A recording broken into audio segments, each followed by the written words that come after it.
What do you think of when I say neuroplasticity? My name's Greg Lawrence. I'm a transformational coach, and one of the areas I specialize in is psychedelic integration. I get a lot of questions about neuroplasticity.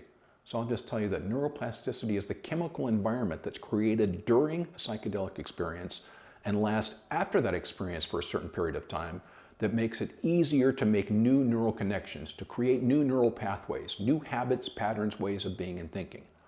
And people generally think, if they're new to psychedelics, and because of the hype in the media, that neuroplasticity means during a psychedelic experience, my brain will be completely rewired and I'll come out a different person. There's a certain amount of truth to that, and certain things can happen that change you during the experience, but it is far more common for people to come out and realize after a while that things kind of slide back to the way they were if they don't do anything in the aftermath. So, your brain is awake in the aftermath of an experience and waiting for you to show it how things are going to be.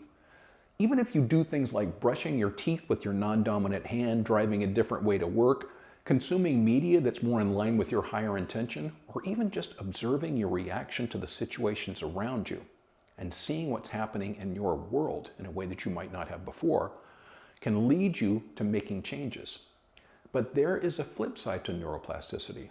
And that is that if you go back to doing things the way that you did them before and being the way that you were before, your brain is only too happy to say, I get it, we're doing that thing.